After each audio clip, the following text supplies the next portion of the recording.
Hi, my name is Koop, and for summer reading, I read the books Urusha and the End of Time and Magnus Chase and the Sword of Summer. The first book I read was Magnus Chase and the Sword of Summer, and it is about a boy who grew up with his mother, but then his mother told him, for like just a random reason, to run away. So he had to live homeless in Boston, and he's been homeless in Boston for the past 2 years. But one day his friend Blitz came up to him and told him someone was coming for him. So he found out that his Uncle Randolph was the one that was coming for him, and his Uncle Randolph took him into his mansion, even though Magnus had been trying to avoid him for many years because of his mom telling him about him.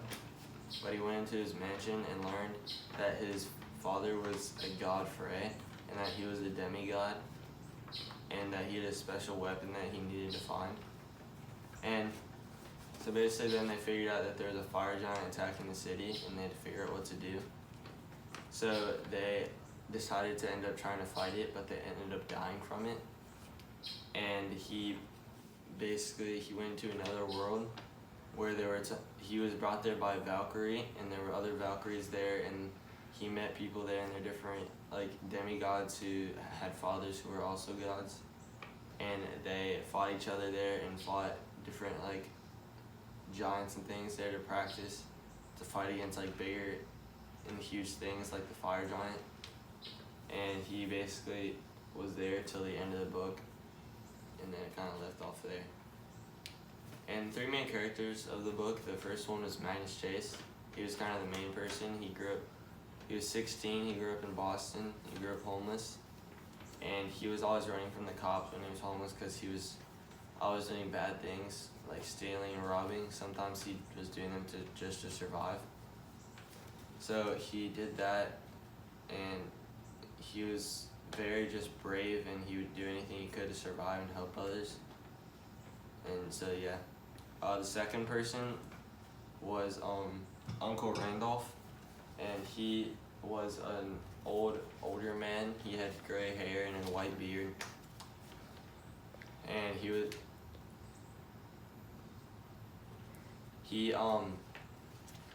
always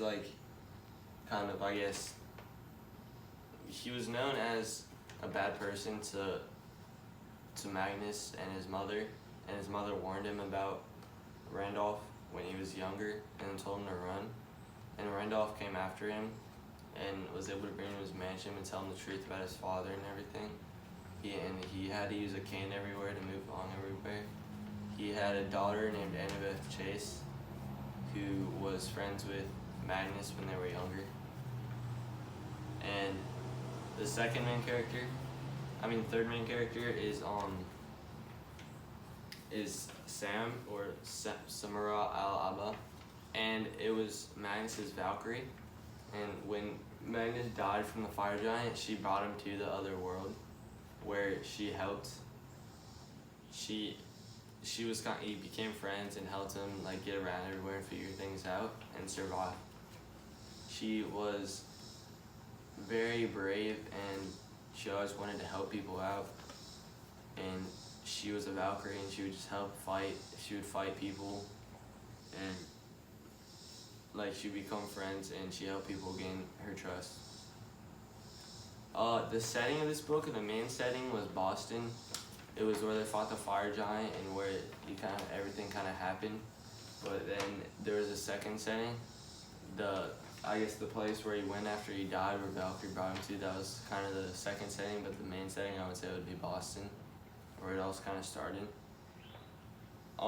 The main conflict of the book was when the fire giant kind of came and fought them and destroyed the entire city of Boston, because they made him go to another place and try to practice to destroy things like that.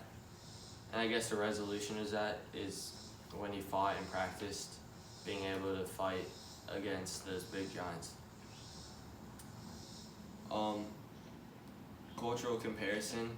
I think the character Magnus Chase's culture kind of related to his beliefs, because he lived in Boston, and where he kind of lived there, their beliefs were they had giants and different things that could destroy them, and then there was a world after they died. Like they kind of went to another place after they died, and I guess that kind of related to their culture, and so he kind of does that. And the conflict related to his culture because he, the conflict of the fire giant, I guess his culture believed that that was a very dangerous thing, and that he, like, it was a very dangerous thing and they needed to fight it in order to try to save the city, which they couldn't do. And the resolution related to their culture because their culture believed in like another place after they died where they could go and like try to fix things from what happened on their old life. The next book I read was Aru Shah and the End of Time. It was a book about a girl who lives in Atlanta, and she lived in an Indian cultural building, and under the building there was like a cursed lamp, and one day her friends came and tried to dare her to light it, and she decided to light it, and a demon came out of it and froze her mom and her friends. And the only way she could save her friends was find the 5 Pandava brothers. And the 5 Pandava brothers were like just different things around the world that she had to find, like a poem or like a book or something.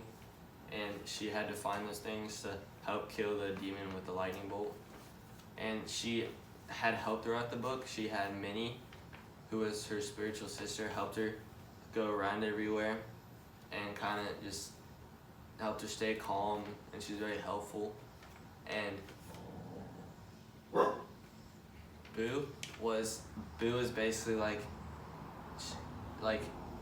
the master, like her master. It was like a pigeon master, and he helped kind of like, I guess, just also like help her out, and was kind of very like steady to her. And the 3 main characters. Oh yeah, so what happened is they were able to find all of them, and they were able to like save her mom and her friends by killing the demon with a lightning bolt. So that kind of is how the book ended, and her mom and her friends came back. 3 main characters were, well, the first one was Aru. She was a 12-year-old girl who lived in Atlanta in a cultural building, and she always wanted to like make her life sound better than it was by bending the truth a lot, and that hurt her one time when she had to light the lamp and froze her friends and her mom. But she was very energetic. She loved to do things. She was sometimes like a little crazy in school and stuff, but she always wanted to help others. But yeah, the second main character was Minnie. She was Aru's spiritual sister. She kind of went with her on her travel to find the Pandava brothers, and she really kind of helped her, and she was very helpful and would always be there for her. And she was very brave, and she would never back down from anything. If Aru was ever scared about something, she'd be brave about it and help Aru about it. And so that was kind of how she was. And Boo was like Aru's master. It was a pigeon, and they were like, it was just very helpful, and it went along with anything Aru did, and was always there by her side. It'd always be there for her. The setting of this book, I would say, would be in Atlanta. That's where the cultural building was, and where the cursed lamp was, and where her friends and her mom were frozen. They went around everywhere to like discover all the 5 Pandava brothers, but the main setting was Atlanta. The main conflict, I would say, is definitely when she lit the lamp and her mom and her friends were frozen, and she had to find a way to unfreeze them. And the resolution was being able to find the 5 Pandava brothers and being able to kill the demon with a lightning bolt and unfreeze her mom and her friends. This cultural comparison was probably like her culture. She lived in Atlanta, but she had an Indian culture background. So her culture related to like her religion and her beliefs and stuff related to like how she wanted, like how the lamp was very cursed and could do a lot of things, and it did in the book because it brought a demon out, and she believed in those demons and how they were like really bad and could hurt you. And she believed in like the pain of her brothers and how they could help like kill the demon with the lightning bolt.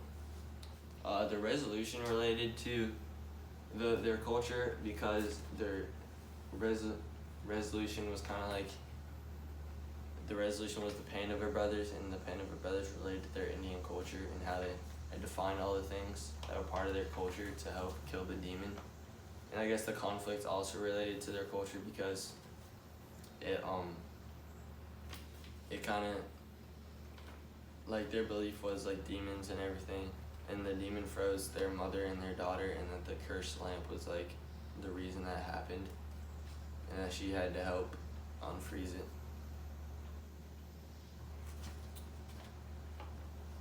So that's both of the books. Yeah. I also put an autobiography on here. So the author of Arusha was Rushani Chokshi, and she grew up in St. Louis, Missouri. And one fun fact was she has one fake tooth that she uses. Another book that she wrote was The Gilded Wolf. And then the author of Magnus Chase and the Sword of Summer was Rick Riordan. And another book that he wrote was Percy Jackson and the Lightning Thief. And one fact about him is he loves to play video games with a lot of his fans. And so a comparison, like another book that I felt that related to the Magnus Chase book was Percy Jackson and the Lightning Thief, because both of the books kind of like showcase like demigods and gods in different worlds, and how like you have to fight to survive, and there are different things that you have to fight and survive. So I thought that they were very similar to each other.